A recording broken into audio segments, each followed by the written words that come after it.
गुरुर्ब्रह्मा गुरुर्विष्णू गुरुर्देवो महेश्वरः गुरु साक्षात् परब्रह्म तस्मै श्री गुरवे नमः।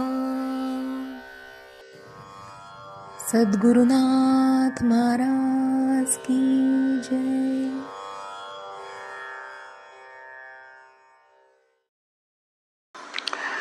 न च मस्थानि भूतानि पश्य मे योगमेश्वरम भूत भृन्न च भूतस्थो ममात्मा भूत भावनः।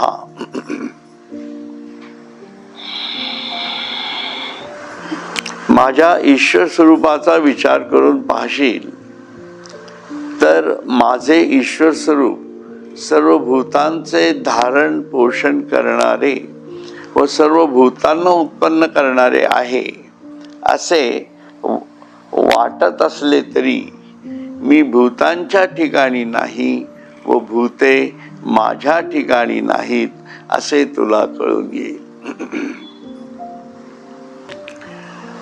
हा सर्व ईश्वराने ईश्वराच्या निर्मितीतनं केलेला कायदा आहे, लक्षात घ्या। हे त्याच्याशिवाय तर निर्माण काही होत नाही आणि तो जे निर्माण करतो त्यात तो राहत नाही। जे निर्माण केलेलं असतं ते त्याच्यात असत नाही आणि त्याच्याशिवाय ते निर्माण होत नाही। म्हणजे हा जो सगळा त्याचा जो प्रकार आहे ना, जो माणसाला त्याच्या वृत्तीचा भाग दाखवतो। तुम्हाला जर ईश्वर व्हायचा असेल तर तुम्हाला सर्व करता पण यायला पाहिजे।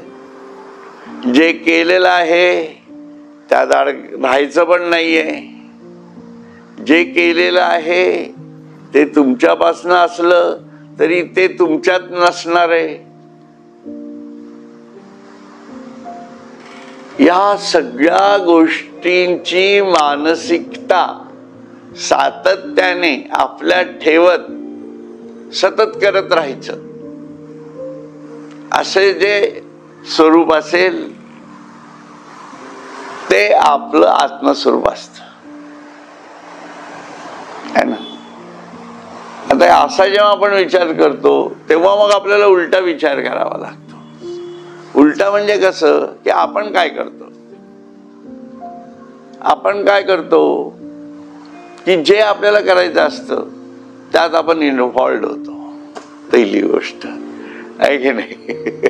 हे पहिला आपला गोंधळ होतो तो तिथंच होतो। आता हा इन्व्हॉल्ड होणारा जो असतो तो ईश्वर असेल का? साधा विचार आहे। म्हणून आपण करतो ही भावनाच आपल्याला इन्व्हॉल्व करत असते। म्हणून त्यात इन्व्हॉल्व व्हायचं होणं ही चुकीची प्रक्रिया सुरू होते, पण तरीही आपण करायचं। मग तरीही आपण करायचं म्हटल्यावर आपलं सर्वस्व द्यावं लागणार, कारण दुसरं काही नाहीच आहे ना मदतीला। तिथं दुसरं काही निर्माणच जर केलेलं नाहीये मदतीला तिथं। आता समजा प्रथम वायू निर्माण केला असेल तर वायूच्या निर्मितीच्या अगोदर काही होतं का तिथं? मग तरी त्यांनी केला ना निर्माण वायू, आणि तो वायू तत्व आलं बाहेर आणि कुठनं आलं? त्याच्यातनंच आलं। जे निर्माण करायचं आहे ते सर्वस्वी आपल्यामधनच निर्माण करायचं आहे, स्वयंभू करायचं आहे, परत त्याच्यामध्ये आपण ठेवायचं नाहीये। आणि जे निर्माण झालेलं आहे ते परत आपल्या ज्ञानाच्या जाणीवेतच शिल्लक राहायला पाहिजे। हे वायू जो कार्य करतो तो ईश्वराच्या जाणीवेतनं कार्य करतो ना, तो काही स्वतःच्या डोक्याने काम करत नाही। वायू त्याला जो नियम दिलेला आहे त्या नियमातच तो कार्य करणार आहे। त्यामुळे आपल्याला हा संपूर्ण भाग एक प्रकारे आपल्याला न जमणारा होऊन बसतो. कारण आपल्याला इतकी काही सवय आहे की मी केलं की एक तर माझ्याशिवाय होणार नाही अशी भावना, ते जे केलेलं आहे त्याचा सतत पाठपुरावा. ईश्वर पण सतत पाठपुरावा घेतच असतो, कारण नाही तर त्याच्या स्पंदाशिवाय, त्याच्या शक्तीशिवाय पुढे जाणारच नाही ते. पण त्या पाठपुरावा करत असताना सुद्धा तो त्यापासून वेगळाच असतो. म्हणून प्रत्येक ठिकाणी त्याच्याशिवाय काही घडणारही नाहीये आणि तो त्याच्यात नसणारही आहे. ही जी त्याची संकल्पना आहे, मानसिकता, ही मानसिकताच माणसाला आपल्यामध्ये आणावी लागणार आहे. त्याशिवाय आपण ईश्वराशी मॅचच करू शकणार नाही.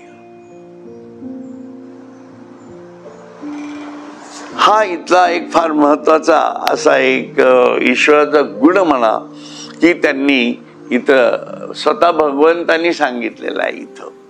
म्हणून ते काय म्हणतात बघा, आमच्या प्रकृती पहिलीकडील भावो, कल्पनेवीण लागसी पाहो, तरी मज माझी भूते हेही वावो, जे मी सर्व म्हणूनी. अर्जुना, माझ्या प्रकृतीच्या पलीकडील जे स्वरूप आहे ते जर दुसऱ्या काही वस्तूची कल्पना न करता पाहू लागशील तर मीच सर्व आहे. म्हणजे माझ्या ठिकाणी भूते आहेत हे म्हणणे व्यर्थ आहे असे तुला कळून येईल. बघा, म्हणजे त्याच्या प्रकृतीच्या पलीकडील जे स्वरूप आहेत ते जर दुसऱ्या कुठल्या काही वस्तूची कल्पना न करता तू पाहू लागशील. आपण दुसऱ्या कुठली कल्पना करून जर पाहायला लागलो तर मीच सर्व आहे, म्हणजे ईश्वराशिवाय दुसरं काही असू शकत नाही. कारण ज्यांनी निर्माण केलं तोच ते असणार आहे, अशाशिवाय तुम्ही राहू शकणार नाही. म्हणजे माझ्या ठिकाणी भूते आहेत, माझ्या ठिकाणी म्हणजे ईश्वराच्याच जाणीवेमध्ये सर्व जीव मात्र आहेत हे म्हणणे व्यर्थ आहे असे तुला कळून येईल. आता मी जर भूते आहे तर मग भूत वेगळी का दिसत आहेत? म्हणून हा सगळा कॉम्प्लेक्स फिनॉमिना आहे.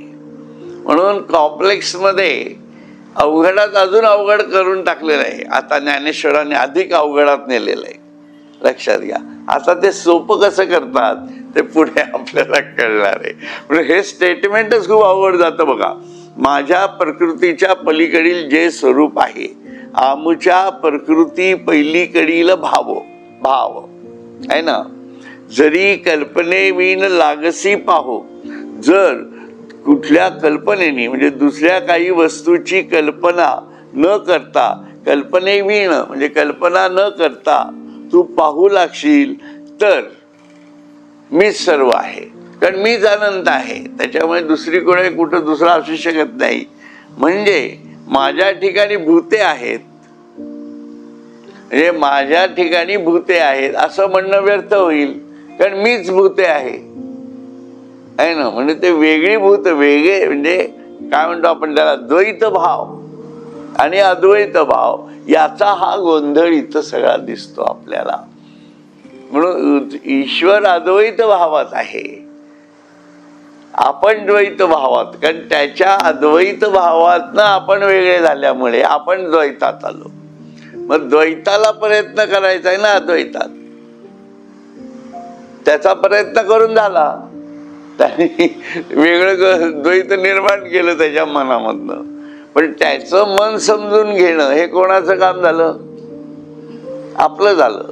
म्हणून मग आपल्याला अद्वैताचा अभ्यास करायला पाहिजे ना, असे तुला कळून येईल.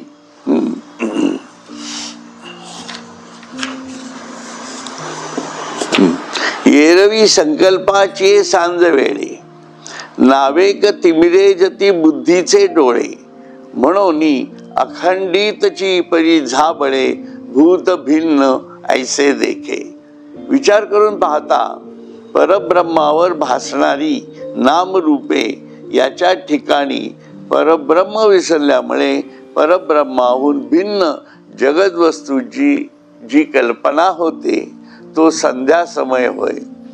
त्या संध्या समयी बुद्धीचे ज्ञानडोळे तेवढ्या पुरते अंधुक होतात व एक अखंड ब्रह्म असले तरी ते अंधुक डोळ्यांनी नाना प्रकारच्या भूतांनी विभागले गेले असे दिसते. मी तेच सांगितलं तुम्हाला आता की अद्वैतात कसं आलं ते अद्वैतातनं द्वैतात आलेलं आहे. त्याच्यामुळे ते काय म्हणतात, तुम्ही विचार करून पहा, परब्रह्मावर भासणारी नामरूपे, आणि नामरूप आली कुठनं? अगोदरच सर्व विश्वच होतं. विश्व म्हणजे अगोदर विश्व नव्हतं आणि फक्त ईश्वरच होता. तर हे आलं कुठनं सगळं? तर ईश्वरातनंच हे निर्माण झालं. तो क्रम वगैरे सोडून देऊ पाहिजे असेल आता, नाही तर परत मग अगदी पंचमहाभूतन वगैरे तसं ते तुम्हाला सांगितलेलं आहे सगळं. परंतु मग ही एका जीवातनं अनेक जीव जे निर्माण झाले, या 84 लक्ष योनी ज्या निर्माण झाल्या त्या का दिसतात? परब्रह्माहून भिन्न जगत वस्तूची जी कल्पना होते ती का झाली? कारण तो संध्या समय होता असं म्हणता येते. संध्या समयी काय होते? संध्या समयी अंधार होतो. मग संध्या समय याचा अर्थ अंधार. अंधार झाला तर साहजिक दृष्टीदोष तयार होतो. हा दृष्टीदोष तयार झाला की नॅचरली दिसणाऱ्या गोष्टी या भ्रामक स्वरूपात दिसायला लागतात. हे तुम्हाला ती उदाहरणं खूप कॉमन आहेत ती, की दोरी पडली असली तरी सापासारखी वाटणार.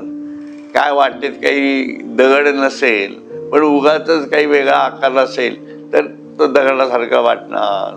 तुम्ही साधे रात्री असे डोंगरातनं किंवा असे एका ग्रुपने असे जरी बाहेर गेलात किंवा कुठं हिल स्टेशनवरती थांबलात तरी तुम्हाला झाडांचे आकार सुद्धा विविध प्रकारे दिसतात. हे कशाचं कारण आहे? हे सगळं वेगळेपणातनं आलेलं कार्यक्रम आहे, पण प्रत्यक्षामध्ये ते तसं नाहीये. म्हणून प्रत्यक्षात ते झाड असतं पण दिसताना तो आकार एखाद्या प्राण्यासारखा किंवा असा दिसतो. म्हणजे हा भ्रम झाला ना. याला कारण काय? अंधार. याला कारण अंधार आहे. तसंच आता हे जे जगत स्वरूप सगळं दिसत आहे तुम्हाला, ते आपल्याला ईश्वरापासून वेगळं दिसतंय. त्याला कारण का? अंधार. कारण तेच, पण आपल्याला हा अंधार आहे हे पटत नाही. प्रॉब्लेम आहे तो तिथं आहे सगळा. आलं का लक्षात? म्हणून त्याला अज्ञान म्हटलेलं आहे. वारंवार अध्यात्म एकाच जागेवर सारखं का ठोकत बसतो? त्याचं कारणच हे. कारण अज्ञानाचं साम्राज्य एवढं जबरदस्त आहे की मागच्या वेळेला सुद्धा, म्हणजे मागच्या अनेक याच्यातनं एपिसोड्स मधनं म्हणा किंवा आपल्या निरूपणातनं आपण हे सांगितलेलं आहे. पण म्हणून आज आपलं अज्ञान गेलं का? अजूनही गेलंच नाहीये. म्हणजे विषय तोच आहे. अजून आपण ईश्वर स्वतः आहोत हे मान्य करणंच किती अवघड आहे. आणि 18वा अध्यायापर्यंत जरी गेलो ना तरी सुद्धा हे अज्ञान जातच नाही. किती अवघड झालं म्हणजे.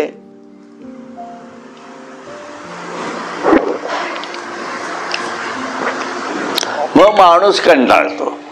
कंटाळा का येतो?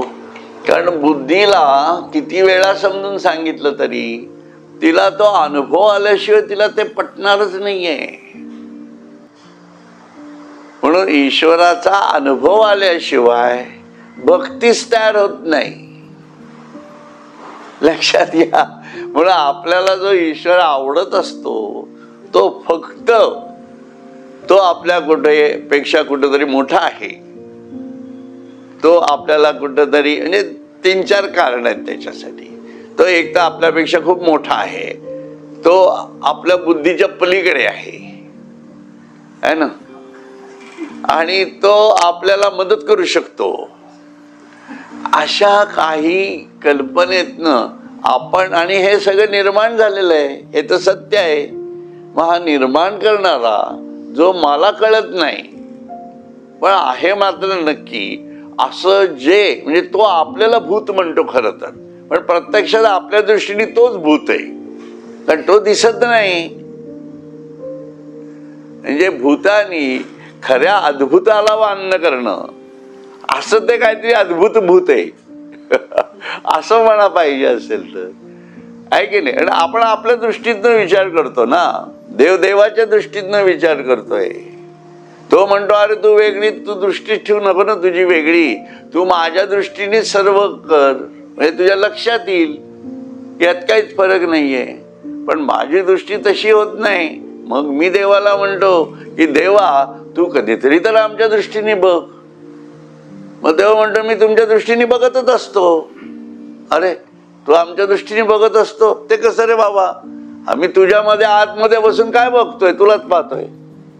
फक्त मी तुझ्यात बसून तुला पाहत जरी असलो तरी तुझ्यामध्ये मी अजिबात इन्व्हॉल्व होत नाही. असा मी कमरेवर हात ठेवून तुझ्या आतमध्ये कायम बसलेला आहे. तू मरेपर्यंत बसलेला आहे. तू जेव्हा मरशील त्यावेळेला, आणि तोपर्यंत जर माझ्यापर्यंत येऊ शकला नाहीस तर मग तुला वेगळं व्हावं लागेल माझ्यापासनं.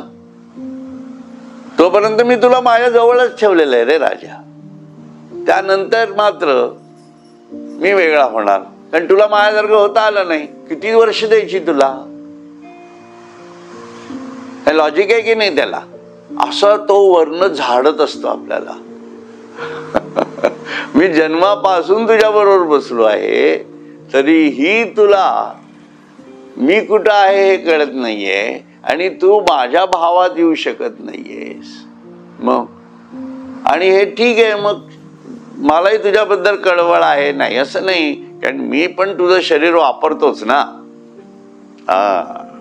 आलं का लक्षात मी पण तुझं शरीर वापरतो ना, पण मी तुला तुला पाहिजे ते सर्व देतो. तुझ्या ऋणात मी आहे का, नाही. तुझा जो माझा घेणेकरी आणि देणेकरी संबंध आहे तो मी या जन्मातच संपवणार आहे. आणि तू संपत नाहीस म्हणून तुला जीवात्मा म्हणून वेगळं राहावं लागतं. आणि तो नियम आहे ना, मग तो कायदा आहे, त्याप्रमाणे तू जीवात्मा हो. मग परत काय जे काय तुझं प्रकृती बघेल ते कायदे कानून मंडळ जे आम्ही वेगळं स्थापन केलेलं आहे आमचं, तिथं जो न्याय निवाडा होईल त्या न्याय निवाडामध्ये तुला कुठलाही जन्म मिळो मी तुझ्यात परत येणार आहे. मग तू मांजरीच्या जन्मात आलास, डुकराच्या जन्मात आलास तरी मी तुझ्या बरोबर असणार आहे. पण तुला कळणारच नाहीये ना त्यावेळेला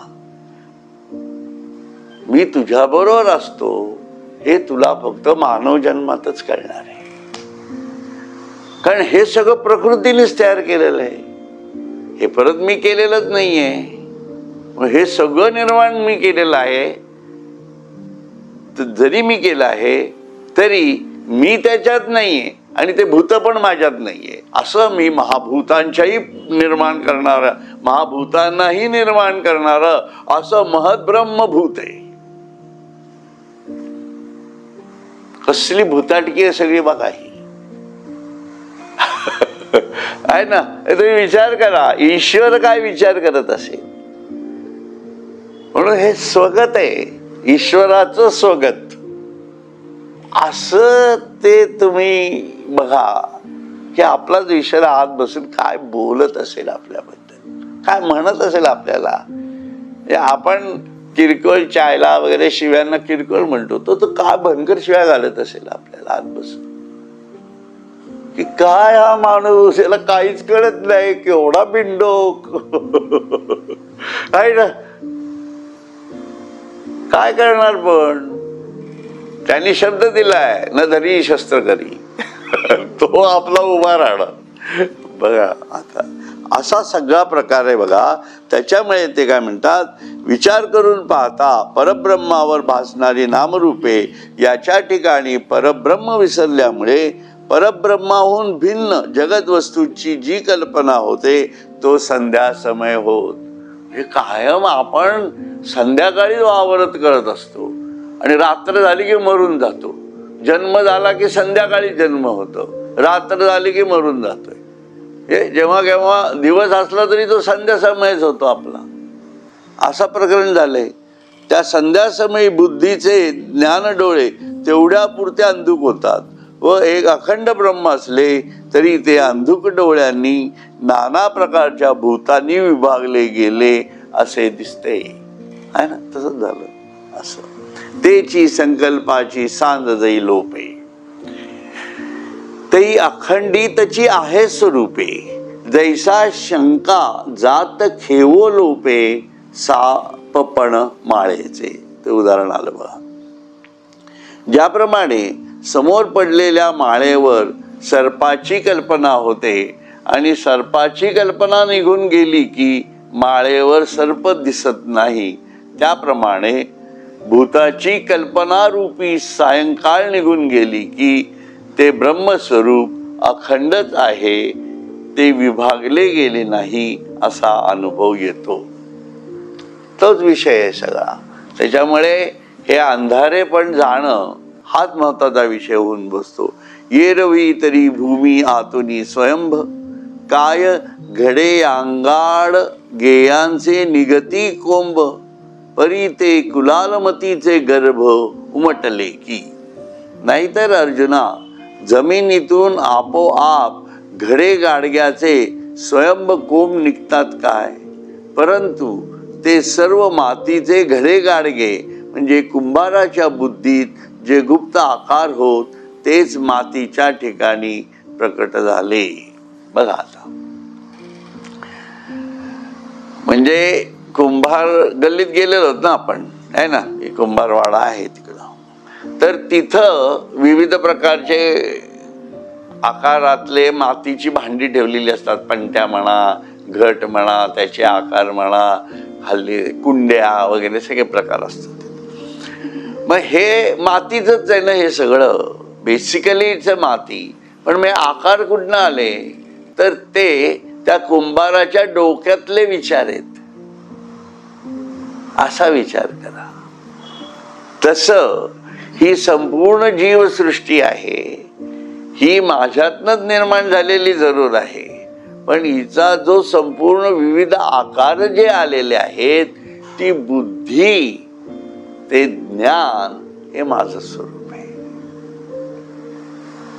म्हणून ते ईश्वराच्या विभाजित ज्ञानाला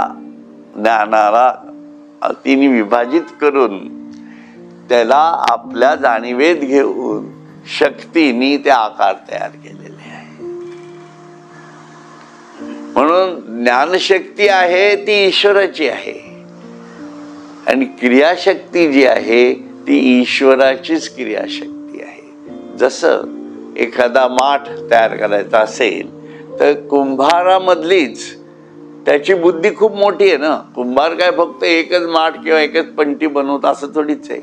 पण जेव्हा तो ती पंटी बनवतो किंवा माठ बनवतो तेव्हा त्याच्याच बुद्धीला विभाजित करून त्याचीच शक्ती योग्य तेवढी माती घेते आणि पाहिजे मनात जसा ज्ञानाचा आकार असेल त्याप्रमाणे वस्तुरूप त्याला देते. ज्ञानाला वस्तुरूप देते. हे गणित असं चाललं ना, तसंच गणित इथं चालतं थोडक्यामध्ये. फक्त इथं कुंभार हा स्वतः ईश्वर असतो आणि त्याची शक्ती म्हणजे पराशक्ती असते. मग आता ईश्वर एवढा अनंत आहे तर या अनंत ईश्वरातनं ही पंचमहाभूत ही तर मूलद्रव्य तयार केली पहिली. पण आता मूलद्रव्य तयार आहेत असं समजा, म्हणजे माती तयार आहे. मग त्याच्यामध्ये विविध 84 लक्ष योनींमधले जीव सातत्याने निर्माण करायचे आणि असा कुंभारवाडा या महत् ब्रह्मांडात तयार करायचा, पृथ्वीवरती तयार करायचा. मग हे करत असताना तो काय करतो की आता कुत्रा तयार करायचा आहे. तर त्याला कुठली द्रव्य लागतात त्या मूलद्रव्यांना तो एकत्र करतो. त्या कुत्र्याच्या आकाराच्या जाणीवेला रंगरूपात्मक जाणीवेतनं तयार केली जाते. ते शक्ती कार्य करते आणि मग त्याच्यावरती त्याला व्यवस्थित आकार देण्याचं काम प्रकृती माताच करते आणि त्याच्यामध्ये चैतन्य आणण्याचं काम प्रकृती माताच करते. म्हणजे त्या ज्ञानाला त्याच्यामध्ये स्थायी करते, आत्मचैतन्याला. कारण ते वर्कआउट व्हायला पाहिजे ना सगळं परत. असा सगळा तो खेळ त्याचा चालतो. असो, म्हणून कुंभाराच्या बुद्धीत जे गुप्त आकार होते तेच मातीच्या ठिकाणी जसे प्रगट होतात तशा प्रकारे हा सर्व प्रकार आहे. ना तरी सागरीच्या पाणी काय तरंगाची आहाती खाणी, ते अवांतर करणी वारयाची नव्हे. पाहे पा कापसाच्या पोटी काय कापडाची होती पेटी, तो वेढीतयाची दिठी कापड दाहला. किंवा समुद्राच्या पाण्यात तरंगाच्या खाणी आहेत काय, नाही का? ते वाऱ्याचेच निराळे अनुषंगिक कार्य नव्हे काय. म्हणून वाऱ्यामुळे तरंग निर्माण झाले आणि ते सातत्याने वारा वाहत राहतो, सातत्याने तरंग निर्माण होतात. म्हणून आतमध्ये काही वेगळे तरंगाचे तरंग निर्माण. आता हल्ली असतं तसं. हल्ली तुम्हाला माहिती आहे की नाही माहित नाही, पण मी कुठेतरी व्हिडिओमध्ये पाहिलं, ते असे हे तयार करतात, कारण लाटा तयार करणारी यंत्र केलेली असतात आणि ती पाण्याच्या आत बसवतात, त्यातनं लाटा निर्माण होतात. पण लाटा यंत्रणा तीच आहे ना, वारा सोडावा लागणार. ती ही मोठ्या प्रमाणात यंत्रणा आहे, ही छोट्या प्रमाणात आहे, एवढाच विषय असेल तो. असो, किंवा कापसाच्या पोटात कापडाचा गठ्ठा असतो काय, की तो वस्त्र नेसणाऱ्यांच्या कल्पनेनुसार कापड रूप झाला. तसं काही नसतं ना. त्याप्रमाणे जरी सोने लेणे होऊन घडे, तरी त्याचे सोने पण न मोडे. येर अलंकार हे वरचिलीकडे लेतयाचे निभावे.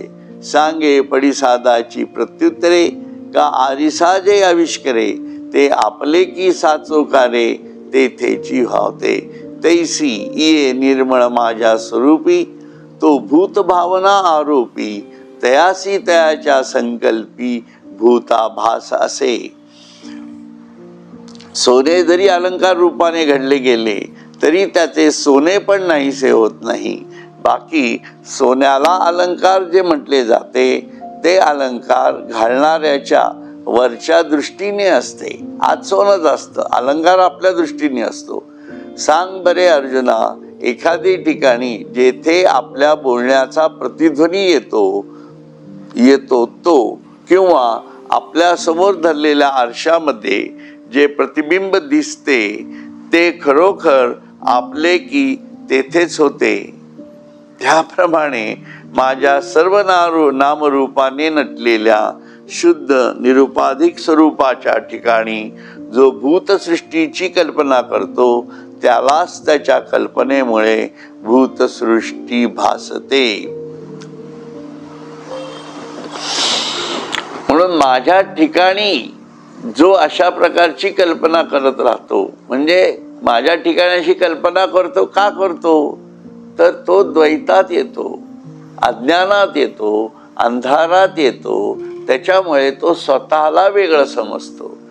आपल्याला आपल्यापासून वेगळं समजलं की ऑटोमॅटिकली आपण कशातनं आलेला आहोत त्याला आपल्यापासून वेगळं समजल्या गेलं.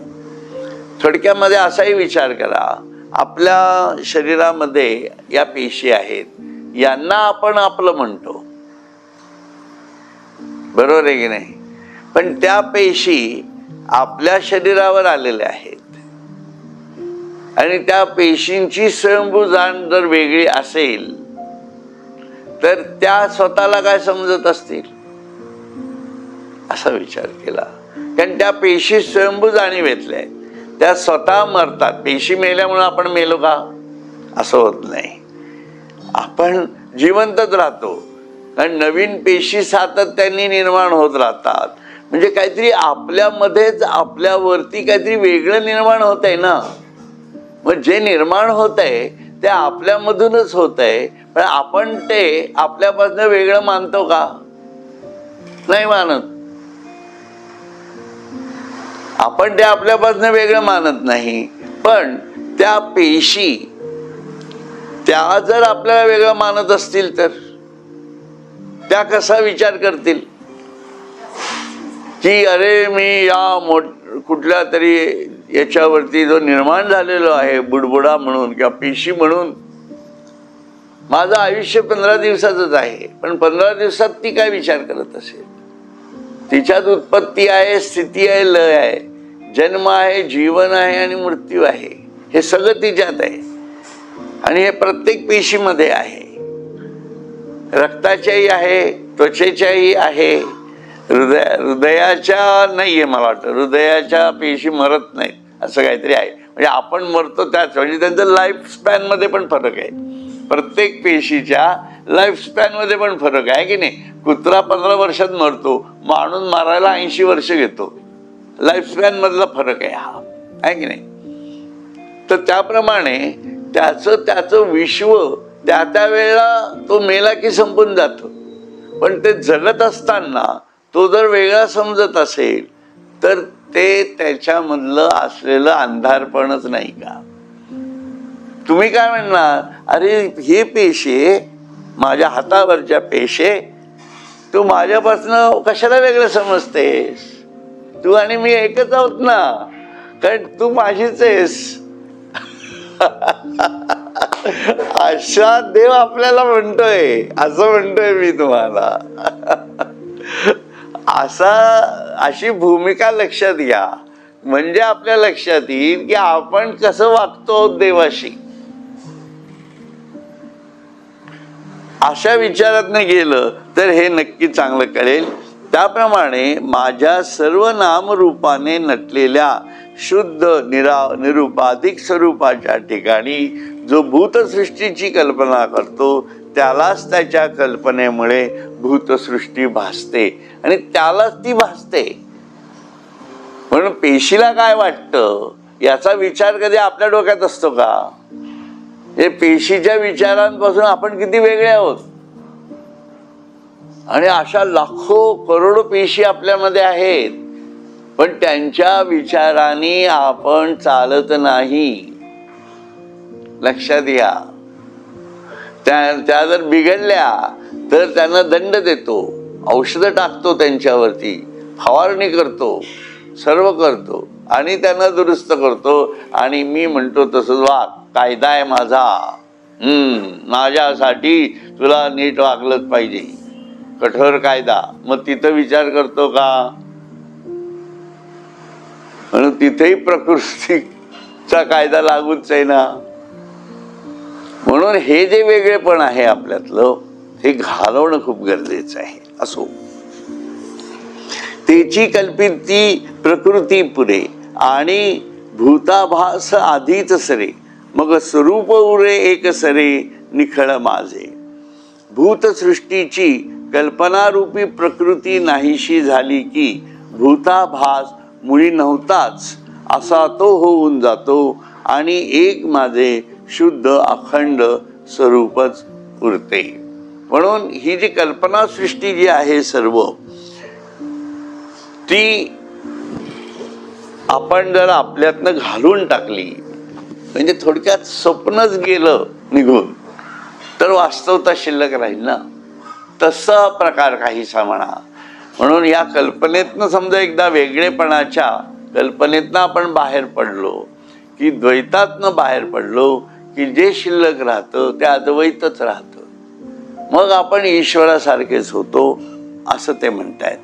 म्हणून भूताभास मुळी नव्हताच अशा प्रकारे असा तो होऊन जातो आणि मग तो काय अनुभवतो तर तो माझे शुद्ध अखंड स्वरूपच तो पाहत असतो किंवा जे उरतं ते तेच राहतं आणि तो स्वतः तेच होतो. म्हणून हा जो बेसिक हा विचार आहे, लक्षात घ्या. सर्वात महत्वाचं काय आहे की अध्यात्माचा मूळ विचार जो आहे, फिलॉसॉफी, ती याच्यामध्ये आपल्याला दिसेल. आणि ही लिखित फिलॉसॉफी आहे. आणि या लिखित फिलॉसॉफीला साधनेतनं आपल्या अनुभवात आणलं की हीच फिलॉसॉफी विज्ञान होते. आणि जो माणूस ही फिलॉसॉफी जीवनात आणतो, तत्वज्ञान जीवनात आणतो, तेव्हा तो त्या तत्वस्वरूपच होतो. म्हणून या तत्वज्ञानाला अनुभूतीची जोड आहे, म्हणून ते विज्ञान स्वरूप होतं. म्हणून अध्यात्म विद्या विज्ञानाम, आणि ते अध्यात्मशास्त्र म्हटलं जातं. म्हणून शास्त्र आपण अगोदर वाचतो ना, न्यूटनचा लॉ म्हणा, पायथागोरसचा सिद्धांत म्हणा, हे सगळे आपण अगोदर वाचतो. आता हे चांद्रयान यांनी सोडलं, किती शास्त्राचा अभ्यास आहे, पण ते शास्त्र अभ्यासून किती खोल अभ्यास केला असेल, ते शास्त्र समजावं म्हणून देवाला नमस्कार करायला जात होते ना ते शास्त्रज्ञ. त्यांनी स्वतः मान्य केलेलं आहे ते. त्याच्यामुळे ते शास्त्र त्यांनी समजून घेतलं. जे समजून घेण्याची वृत्ती ज्या शास्त्रज्ञामध्ये होती, तो त्यांच्यातला गणेशाचं स्वरूप होतं. म्हणजे त्यांनी काय समजून घेण्यासाठी लागणारी शक्ती होती जी, ती त्यांच्या मूलाधारामध्ये गणेश स्वरूपात होती. आणि त्यांना नेमकं जे समजून घेण्याची आवश्यकता वाटत होती त्यांच्या बुद्धीला, त्याप्रमाणे त्यांनी ते समजून दिलं ना. गणपतीचं महत्व बघा कसं आहे. आपल्याला का समजलं नाही ते, कारण आपल्या बुद्धीला ते ध्येयच नाहीये. म्हणून आपण काय चांद्रयान 3 का 3 पाठवू शकलो का?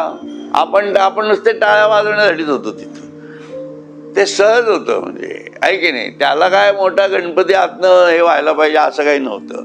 थोडं बरं वाटलं, भावने वा चला भारताने मिळवलं म्हणून टाळ्या वाजवल्या, एवढंच. परंतु हे काम मनुष्य जन्मातच होऊ शकणार आहे ना.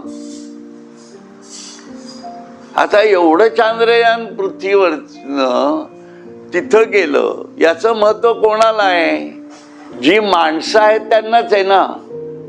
त्या इस्रोच्या तिथं किंवा तिथनं ते विमान उडालं, त्यांचं यान उडालं, तिथं असणाऱ्या जमिनीमध्ये असणाऱ्या अनेक जीवजंतूंना किंवा तिथं भटकत असणाऱ्या कुत्र्यांना आपणही टीव्हीतनं पाहत असतो. तर आपल्या घरात सुद्धा कुत्री सांभाळणारे लोक जे असतात, मांजरी त्यांना काही त्याची कल्पना आहे का? म्हणजे ते तर याला बघू सुद्धा समजू सुद्धा शकत नाही. That is beyond their capacity. म्हणून माणसाचं महत्व हे असं आहे की त्यांनी जर त्याची बुद्धी चालवली आणि जर हे समजून घेतलं, माझ्या त्याच्यातलं द्वैत काढून टाकलं आणि तो अद्वैतात गेला, तर त्याला हे नक्की कळणार आहे की मी कोण आहे.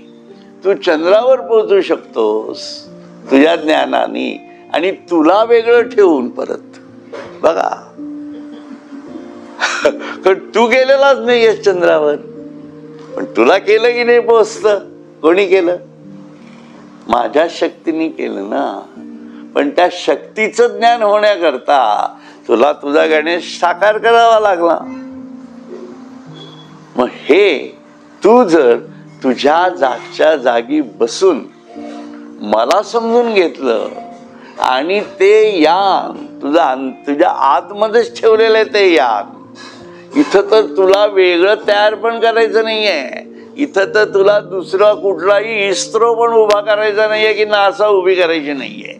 सगळं तुला फुकट दिलेलं आहे राजा. व तू तुझ्या जागेवर बसून हे ज्ञान घे जे संतांनी सांगितलेलं आहे, आणि ते थेट तुझ्या भाषेत आलेलं आहे. ते इंग्रजीतने वाचायची गरज नाही, संस्कृत मधने अभ्यासाची गरज नाहीये तुला.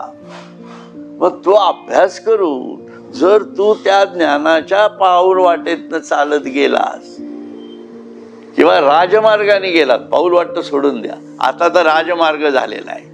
जे अगदी सुरुवातीला जे संत महंत ऋषी मुनी होऊन गेले त्यांच्या दृष्टीने एखाद्या वेळा पाऊलवाट असेल ती, पण आता तर किती स्पष्ट आहे सगळं. कित्येक, अरे तू काय समजतोस, तुम्ही माणसं कोट्यावधी लोक असाल इथं, परंतु तुमच्या मधले लाखो लोक माझ्यात येऊन भिडलेले आणि त्यांना कळलंय की ते आणि मी एकच आहे म्हणून. तू काय सांगतोस आता? हा देव असा बोलत असेल ना आपल्या दात बसून, कारण ही लोक जाऊन पोचलेलीत ना तिथं, ते म्हणत असतील ना की म्हणजे मी दिलेला मार्ग हा करेक्टच आहे, याच मार्गाने ये. कारण ही लोक त्या मार्गाने माझ्यात येऊन भिडलेली आहेत. माझ्याकडे पुरावे, जे कोणी पुरावे मागत असतील कुठली पार्टी, तर माझ्याकडे पुरावे, असं देव म्हणतंय. म्हणजे हे ज्ञान कसं घ्यावं लागेल हे तू ठरव. म्हणून हा कल्पनारूपी प्रकृती ही जी नाहीशी करावी लागेल तुला, ती एकदा का तू नाहीशी केलीस की तो विषय की जे उरेल ते शुद्ध असं माझं अखंड स्वरूप असतं आणि ते तू अनुभवशील. आणि नुसतंच नाहीये, ज्ञान विज्ञानात आलं, विज्ञानात आलं म्हणजे अनुभवात झालं, म्हणजेच तू विज्ञानमय पुरुष झालास. बघा, आणि या विज्ञानात आला म्हणजे आतापर्यंत तू कसा होता? अन्नमय, वासनामय, त्याच्यात अडकलेला तुझा प्राणमय असा पुरुष होतास, है ना. आणि याच्यात मन अडकलेलं होतं सगळं, म्हणून सगळी मनोमय पुरुष होतास तू. असा तू विविध कोशांमध्येच अडकलेला होता. पण एकदा का या तू ज्ञानाला सुरुवात केलीस की तुझा ज्ञानमय कोशात तुझं मन फिरायला लागेल. बघा, म्हणून वासनामय कोशामध्ये, अन्नमय कोशामध्ये फिरणारं मन आता ज्ञानमय कोशाचा स्वतःचा कोश तयार करावा लागतो. आणि हे तुझं तुला करावं लागणार आहे, याला मी मदत करू शकत नाही. कारण या कोशांच्या जाणीवेतनच तुला पुढे सरकायचंय. म्हणून हा जेव्हा तू ज्ञानमय कोश तुझ्या भोवशी विणशील आणि स्वतःला पार गुरफटून घेशील, प्रोसेसच तशी आहे. जरी तू ते बाकीच्या याच्यातनं आलेला असलास वेगळ्या योनीतनं, तरी तुला हे असंच करावं लागणार आहे. आणि मग तुला तुझा खरा रंग सापडणार आहे. त्या आळीला खरा रंग केव्हा सापडतो? जेव्हा ती स्वतःभोवती कोश निर्माण करते, स्वतःला जखडून घेते. आणि त्यासाठी तिला ज्ञान लागतं ना, आणि आत्म ती ऊर्जा लागते की मला ती ज्ञान मिळवायचे. पण कोश सहज निर्माण होणार आहे का? आत्म ऊर्जा असल्याशिवाय कोश निर्माण करण्यासाठी लागणारा द्रव हे तयारच होऊ शकणार नाहीये. मग आपल्याला सुद्धा हा भक्ती रस सतत त्याने तयार करावा लागणार आहे आणि त्याच्यातनं ज्ञानाचा असा कोश विणावा लागणार आहे. आणि यासाठी सतत कर्म करावं लागणार आहे. आलं ना, तेच आलं, कर्म, भक्ती आणि ज्ञान. आणि या कोशामधनं जेव्हा तू स्वतःला बंदिस्त करशील तेव्हा तुला तेच ज्ञान तुझ्यात आलं आहे असं तुला अनुभूतीत येईल. आणि मग ज्ञानमय कोशातनं तू विज्ञानमय कोशात जाशील.